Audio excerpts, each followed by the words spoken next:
नर्मदा वै नमः प्रातः नर्मदा वै नमो निशि नमस्ते नर्मदे देवे त्राहि मां भवसागरात् रुद्रदेहात् समुत्पन्ना सदा कल्कल्निनादिनि कौमारी स्वरूपे देवी रेवादेवी नमोस्तुते। মা নর্মদা তোমার জয় জয়কার হোক, জয় জয়কার হোক, জয় জয়কার হোক।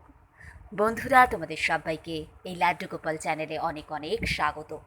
আমি আমার গুরুদেবকে প্রণাম জানিয়ে, মাতা পিতাকে প্রণাম জানিয়ে আজকের এই ভিডিওটা শুরু করছি। আর বন্ধুরা, ভিডিও শুরু করার আগে শৈলেন্দ্র নারায়ণ ঘোষাল শাস্ত্রীজির চরণে আমার সশ্রদ্ধ প্রণাম জানাচ্ছি। বন্ধুরা, শৈলেন্দ্র নারায়ণ ঘোষাল শাস্ত্রীজিরই লেখা তপভূমি নর্মদা এই বইটা থেকে ধারাবাহিকভাবে পাঠ করে এই চ্যানেলে ভিডিও আপলোড করা হচ্ছে বেশ অনেক দিন হলো। তো তপভূমি নর্মদা পার্ট 1 টু পার্ট 46 অবধি এই চ্যানেলে আপলোড করা আছে। তোমরা যারা দেখোনি তারা চ্যানেলে গিয়ে সার্চ করে দেখতে পারো, বা দেখবে প্লেলিস্টটাকে ওপেন করলে তোমরা দেখতে পাবে মা নর্মদা এই নামটা দিয়ে যে প্লেলিস্ট আছে, সেই প্লেলিস্টে তপভূমি নর্মদা থেকে পাঠ করে যে ভিডিওগুলো আপলোড করা আছে সেগুলোর সবকটাই তোমরা ওই প্লেলিস্টের আন্ডারে পেয়ে যাবে। এছাড়া নর্মদা পরিক্রমা বলে যে প্লেলিস্টটা আছে, সেখানে তোমরা পরিক্রমাকারীদের অভিজ্ঞতা নিয়ে যে অডিও রেকর্ডগুলো, তো সেই সংক্রান্ত দুটো ভিডিও এখন পর্যন্ত আপলোড হয়েছে, এবং অন্য কিছু মা নর্মদার বিষয়ে ভিডিও আপলোড আছে যেগুলো তপভূমি নর্মদা থেকে পাঠ নয়। তো মোটামুটি সেগুলোও ওখানে ওই নর্মদা পরিক্রমা প্লেলিস্টের আন্ডারে পেয়ে যাবে। তো এই দুটো প্লেলিস্ট আপাতত মা নর্মদার ওপর যে কটা ভিডিও আছে তার ওপর করা আছে। তপভূমি নর্মদা পার্ট 46 এই ভিডিওতে তোমাদেরকে বলেছিলাম যে প্রলয় দাসজি আদি ওঙ্কারেশ্বরজির পূজা করাবেন বলে শৈলেন্দ্র নারায়ণজিকে নিয়ে এলেন মন্দিরে, এবং তারপর তো কী কী ঘটনা ঘটেছিল তোমরা সবটাই জানো, কিভাবে কি হলো। এবং শেষে গিয়ে পার্ট 46-এর শেষে তোমাদেরকে বলেছিলাম যে প্রলয় দাসজি শৈলেন্দ্র নারায়ণজিকে বলছেন যে এখন তিনি তাকে নিয়ে মা নর্মদার জলধারার কাছে যাবেন স্নান করবার জন্যে। তো তার পিতা শৈলেন্দ্র নারায়ণজির পিতা ঠাকুর এসে প্রলয় দাসজিকে অনুরোধ করে গেছিলেন। লিখছিলেন শৈলেন্দ্র নারায়ণজি, অংশটুকু আমি আরেকবার পাঠ করে দিচ্ছি তোমাদের বোঝার সুবিধার্থে, যে আমার সঙ্গে নর্মদায় চলো, স্নান করে এসে আমার নির্দেশ মতো পূজায় বসবে, তোমার বাবা আমাকে অনুরোধ করে গেছেন। শৈলেন্দ্র নারায়ণ ঘোষাল শাস্ত্রীজির পিতা ঠাকুর ছিলেন অগ্নিহোত্রী ব্রাহ্মণ স্বর্গীয় শশীভূষণ ঘোষাল। তিনি এসে প্রলয় দাসজিকে অনুরোধ করে গেছিলেন। তো সেই কারণেই আরও প্রলয় দাসজি তো তাকে নিয়ে এবারে পুজোয় বসবেন। তো সেই বর্ণনাটুকু আজকে, সেই অংশটুকু আজকে এই পার্ট 47-এ পাঠ করা হবে। আগের দিন যতটা পাঠ করেছিলাম আজকে তারপর থেকে পাঠ করছি।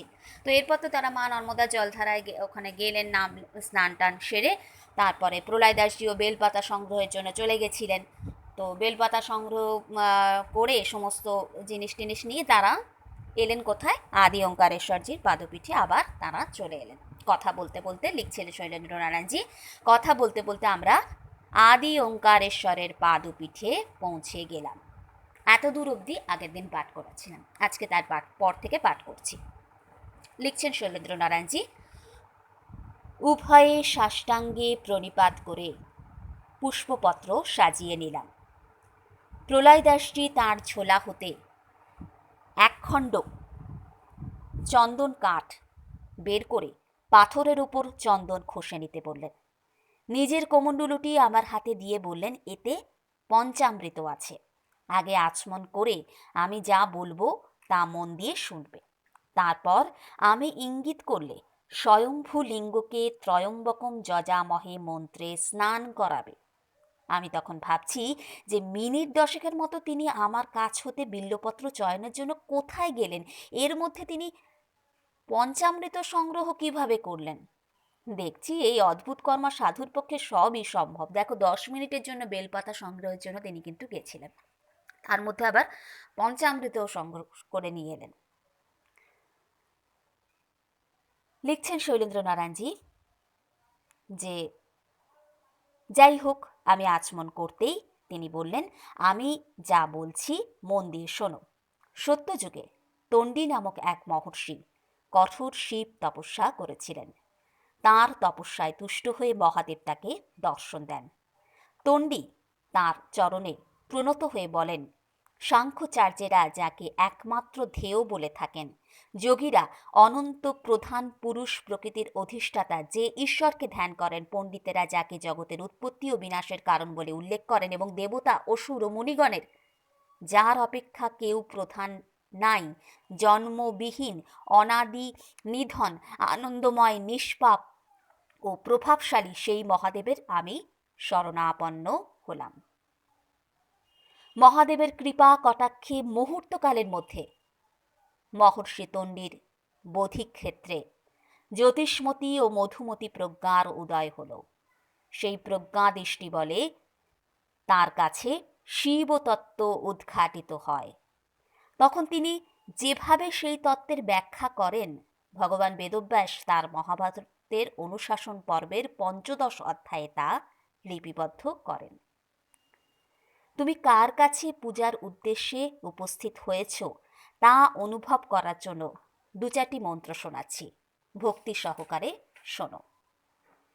তণ্ডী বলছেন, আর এই মন্ত্রের বাংলা ভাবার্থ করে শৈলেন্দ্র নারায়ণজি লিখছেন, অর্থাৎ যাকে জেনে আর জন্ম বা মৃত্যু হয় না এবং যাকে পেলে আর কোনো জ্ঞেয় পদার্থ জানতে হয় না, জ্ঞানী লোক যাকে লাভ করে অধিকতর আর কিছু জানবার আছে বলে মনে করেন না, এবং যে সূক্ষ্ম পরম পদার্থ প্রাপ্তির পর হ্রাস ও নাশহীন পরম ব্রহ্মে লয় প্রাপ্তি ঘটে, সত্তাদি গুণ ও চতুর্বিংশতি তত্ত্বে অভিজ্ঞ সাংখ্যশাস্ত্রে বিশারদগণ যে সূক্ষ্ম জ্ঞানের ফলে সংসার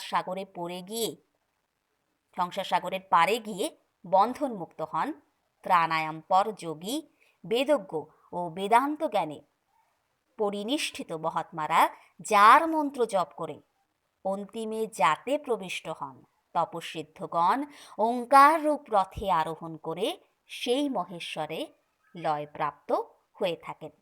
ইনি সেই শিব যিনি সূর্যরূপে দেবযানের দ্বার স্বরূপ হয়ে থাকেন। এই মহাদেবী চন্দ্র হয়ে পিতৃযানের দ্বার হন, এবং এই মহাদেবী স্বল্পকাল, অনন্তকাল, দিক, বৎসর ও যুগ প্রভৃতি, রাত্রি ও দিন মহাদেবের কর্ণ ও চক্ষু, পক্ষ ও মাস তার মস্তক ও বাহু, ঋতু তার বীর্য, তপস্যা তার ধৈর্য, এবং বৎসর তার গুহ্য দেশ, উরু ও চরণ। প্রলয়দাসজি আমাকে বললেন, বেদবিদ মহর্ষি তণ্ডী কর্তৃক উদ্ঘাটিত রহস্য থেকে বুঝতে পারছো সেই বিরাট সর্বব্যাপ্ত মহাদেবকে দর্শন করা কলিহত জীবের পক্ষে কত দুঃসাধ্য। মহর্ষি তণ্ডী কলিহত জীবকে নিষ্ফল পরম ব্রহ্মস্বরূপ মহাদেবকে প্রাপ্তির জন্য নেতি নেতি বিচার করতে বা দুঃসাধ্য তপস্যায় মগ্ন হতে বলেননি। তিনি যা বলেছেন সেই মন্ত্রটির বাংলা ভাবার্থ করে শৈলেন্দ্র নারায়ণজি লিখছেন, অর্থাৎ ভক্তিযোগ সম্পন্ন যেসব লোক মহাদেবকে আশ্রয় করেন, জীবরূপে হৃদয়বর্তী এই মহাদেব তাদের নিকট নিজেই নিজেকে দেখিয়ে থাকেন।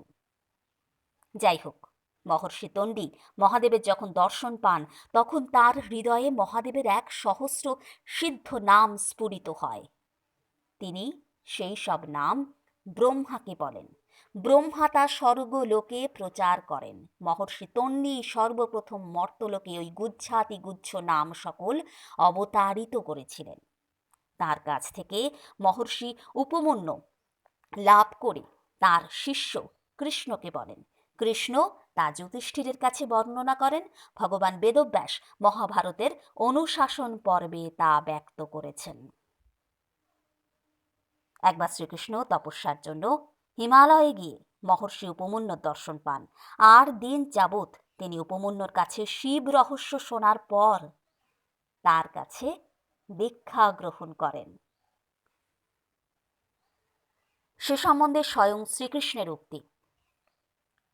সেটারও বাংলা ভাবার্থ করে লিখছেন শৈলেন্দ্রনারায়ণজি। অর্থাৎ, হে যুধিষ্ঠির, অষ্টম দিনে ব্রাহ্মণ উপমন্যু যথাবিধানে আমাকে দীক্ষিত করলেন এবং দণ্ডধারণ, মস্তক মুণ্ডন, কুশাসন উপবেশন, কৌপিন পরিধান, ঘৃত স্নান এবং মেখলা বন্ধন করালেন।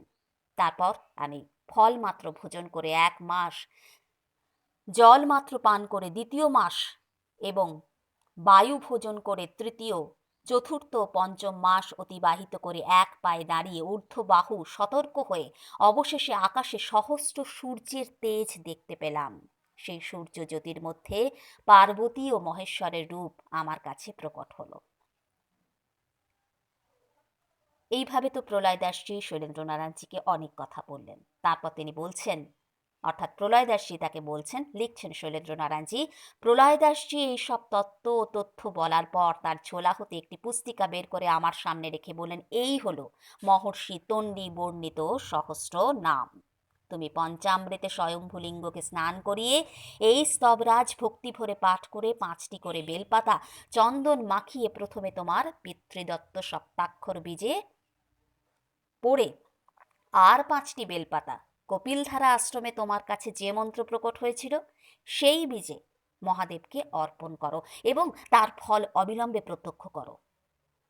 আমি তার নির্দেশ পেয়ে স্বয়ংভূ সিদ্ধেশ্বরের মাথায় যজুর্বেদের সেই বিখ্যাত মন্ত্রটি পড়তে পড়তে ধীরে ধীরে পঞ্চামৃত ঢালতে লাগলাম। তার বাংলা ভাবানুবাদ করে লিখছেন শৈলেন্দ্রনারায়ণজি, হে মহাদেব, তুমি স্থূল সূক্ষ্ম কারণ জগৎ ব্যাপ্ত করে অম্বা অর্থাৎ মায়ের হৃদয় নিয়ে বিরাজমান, অর্থাৎ মাতৃবৎ তোমার স্নেহ ও করুণা ঝরে পড়ছে জীবের উপর। আমি তোমার আরাধনা করতে বসেছি। যজামহে অর্থাৎ তোমার সঙ্গে যুক্ত হতে চাই। তুমি আমার মধ্যে দিব্যগুণ স্ফুরিত করো, দেবগুণের সুরভিতে যেন আমার অন্তর ভরে ওঠে। তুমি আমার স্থূল দেহই নয়, সূক্ষ্ম দেহ এবং কারণ দেহেরও পুষ্টি বর্ধন করো। একটি শশা পাকলে তার যেমন আপনা হতেই বোটা থেকে খসে যায়, তেমনই স্বাভাবিকভাবে তোমার করুণায় আমার জীব ভাব খসে গিয়ে যেন আমি শিব চেতনাতে জাগ্রত হই। আমার মর্ত জীবনের নির্মোখ খসে পড়ুক, মৃত্যুবন্ধন হতে মুক্ত করো আমায়, কিন্তু অমৃত থেকে নয়, আমি যেন অমৃতত্বে প্রতিষ্ঠিত হই। আমার মধ্যে যেন নতুন চেতনার সঞ্চার হচ্ছে। আমি ওঙ্কারেশ্বরকে স্নান করিয়েই পড়তে লাগলাম মহর্ষি তন্ডী কর্তৃক প্রকটিত সহস্র নাম।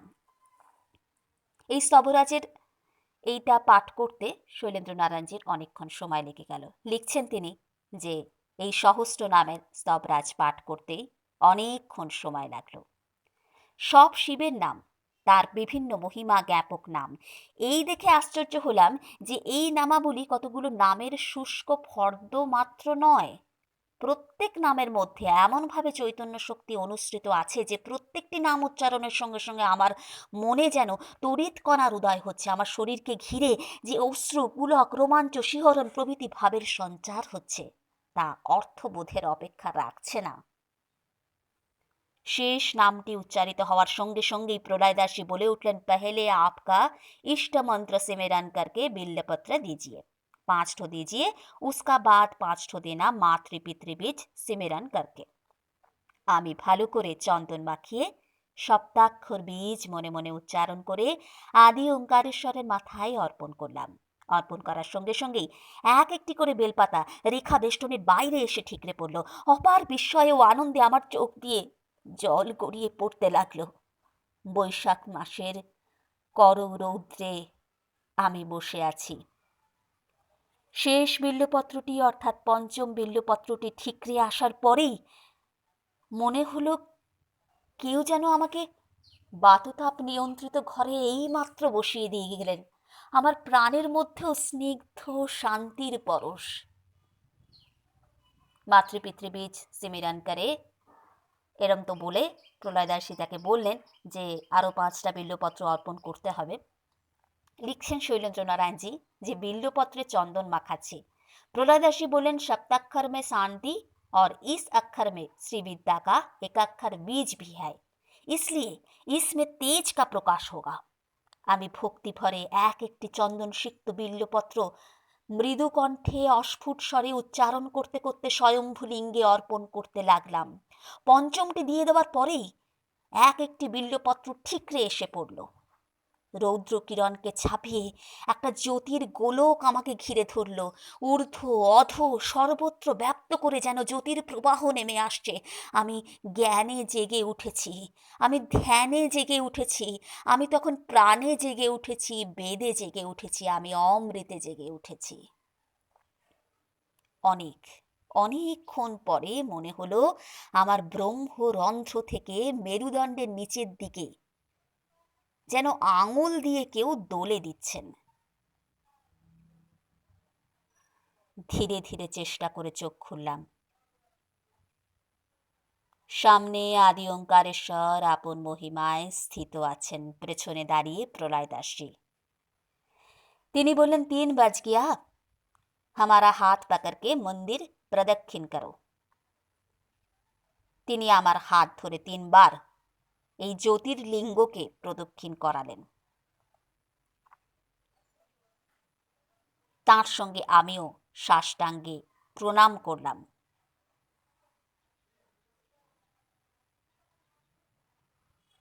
अब देखा तो महर्षि तंडीकृत तो इस सहस्त्र नाम का प्रताप।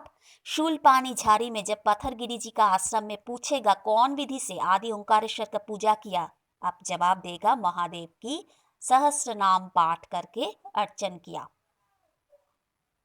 जहां जहां आपका मौका मिलेगा रेबा संगम तक, विशेषतः शूलपानी जी की और विमलेश्वर जी को पास इहो सहस्त्र नाम पाठ करना चाहिए। आप चलो, हम लोग लौटेंगे।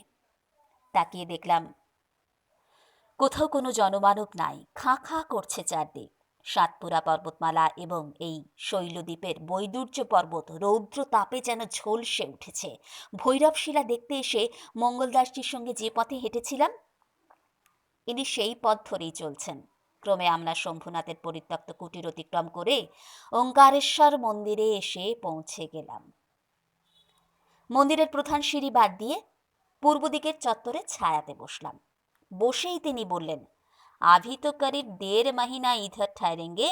हर रोज यही ओंकारेश्वर मंदिर में उह सहस्त्र नाम पाठ करिएगा। এই বলে তার ঝোলা থেকে মহাভারতের 16 অধ্যায়ের সহস্র শিব নামের অংশটি, যা তার কাছে পৃথকভাবে সেলাই করা আছে, আমার হাতে দিলেন। বলেন, कोई संकच का बात नहीं, इस सहस्त्र नाम हमारा हृदयस्थ हो गया। আমি বইটি নিলাম। কিছুক্ষণ চুপচাপ বসে থেকে আবার বললেন, परिक्रमा वक्त जिस रोज तक जाएगा उस रोज मूर्धा में ओंकार तत्व मनन की जरूरत नहीं।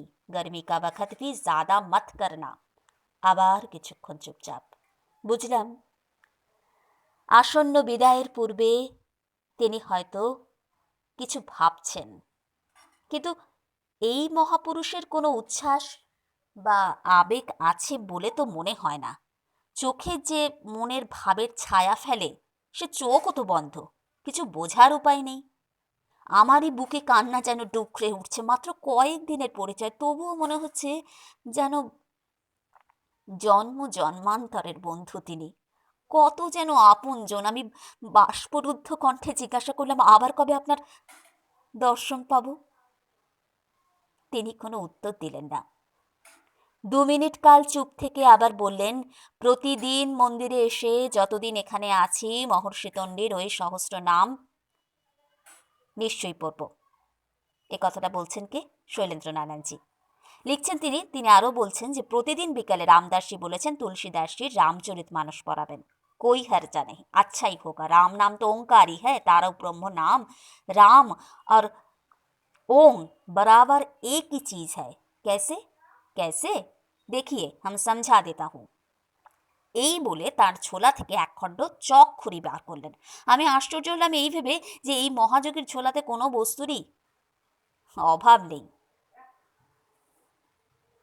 লিখছেন শৈলেন্দ্র নারায়ণজি, অর্থাৎ প্রলয়দাসজি তাকে বলছেন যে বট গাছের একটা বীজের মধ্যে ওই বিরাট মহিরুহের শাখা প্রশাখা পাতা ও ফল সুপ্ত থাকে, তেমনি রাম শব্দের মধ্যে এই বিশ্ব চরাচর সুপ্ত আছে। তিনি চাতালের এক কোণে চক খড়িতে লিখে রাম শব্দ বিশ্লেষণ করতে লাগলেন। রাম ইজ ইকুয়াল টু র যুক্ত আ যুক্ত ম যুক্ত অ।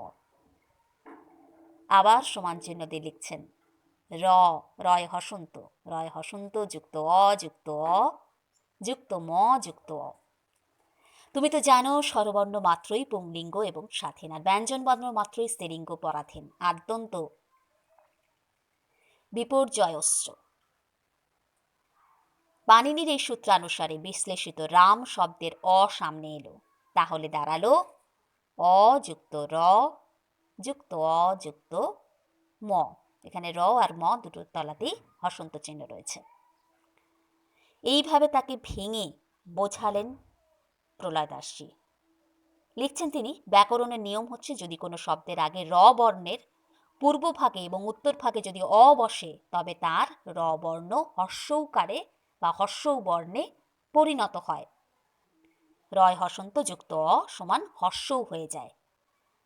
অ যুক্ত র যুক্ত অ সমান হর্ষৌ, অর্থাৎ হর্ষৌ প্লাস ও হলো ও প্লাস ময় হসন্ত ওম বা ওং হয়ে গেল।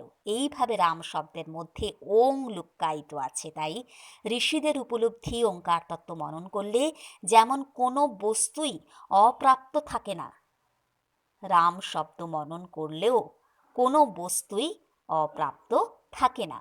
ওঙ্কার যেমন মোক্ষ দান করে, রাম এই সিদ্ধ শব্দ মোক্ষ দান করে।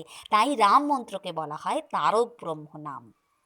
কমণ্ডলুর জল দিয়ে খড়ির দাগ ঘষে ঘষে ধুয়ে দিয়েই উঠে দাঁড়ালেন। আমি তাড়াতাড়ি সাষ্টাঙ্গে প্রণাম করে বললাম, আবার আপনার সঙ্গে কবে দেখা হবে? কিভাবে দর্শন পাবো? अंतविषुव क्षेत्रों में जैसे आपको पिताजी को दर्शन करेगा, शिव जी को दर्शन करेगा, ऐसा ही हम भी कभी कभी झिलिक मारेंगे। अरे आप इतना क्यों रोते हैं? हम तो आपको बोल दिया। অর্থাৎ পঞ্চ জনপদের যেসব মনুষ্য আছে তারা কেউ কখনো আমার দৃষ্টি অতিক্রম করতে পারে না। আমি অনেকবার সোমপান করেছি, हम आपका साथ हर वक्त रहूंगा, परंतु आप हमको दर्शन के लिए कोशिश मत करना, जब जरूरत होगा हम खुद आपका साथ भेंट करेंगे। এই বলে তিনি আমার দুই হাত ধরে চিবুক স্পর্শ করে দুলতে দুলতে বলতে লাগলেন। অর্থাৎ তার ভাবার্থ করে বা ভাবানুবাদ করে শৈলেন্দ্র নারায়ণজি লিখছেন, দুই দেবা পৃথিবী মিলিত হয়ে আমার এক অংশেরও সমান হবে না। আমি অনেকবার সোমপান করেছি, আমার মহিমা স্বর্গলোককে এবং বিস্তীর্ণ পৃথিবীকে অতিক্রম করে। আমি বহুবার সোমপান করেছি, আমার এরূপ ক্ষমতা যে যদি বলো তবে এ পৃথিবীকে এক স্থান হতে অন্য স্থানে সরিয়ে রাখতে পারি। আমি বহুবার সোমপান করেছি, এই পৃথিবীকে আমি দগ্ধ করতে পারি, যে স্থান বলো সেই স্থানকে আমি ধ্বংস করতে পারি। আমি বহুবার সোমপান করেছি। আমার একটা পাশ আকাশে আছে, অন্য পাশ নিচের দিকে অর্থাৎ পৃথিবীতে রেখেছি।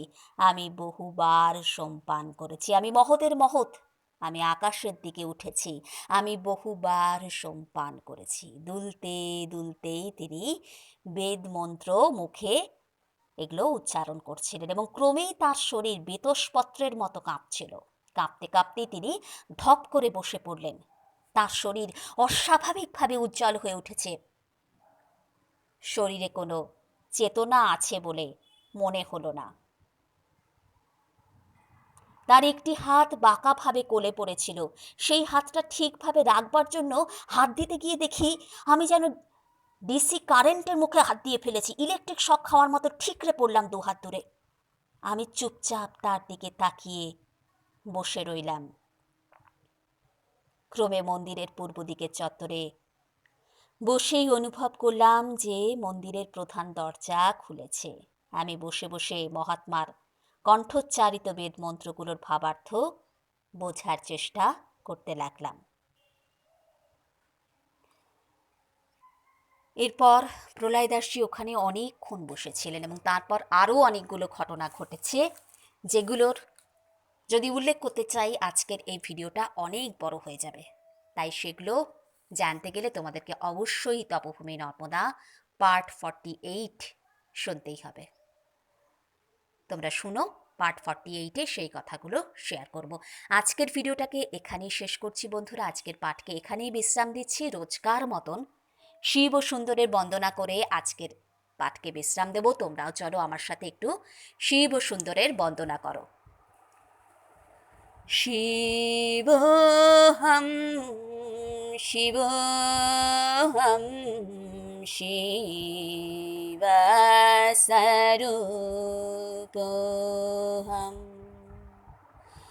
শিবোহম শিবোহম শিবস্বরূপোহম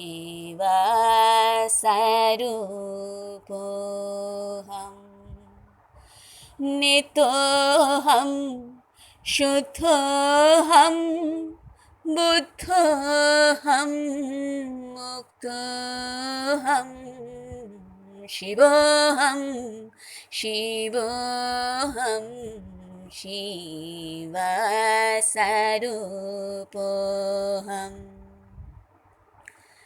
नितोऽहं शुद्धोऽहं बुद्धोऽहं मुक्तोऽहं शिवोऽहं शिवोऽहं शिवस्वरूपोऽहम्।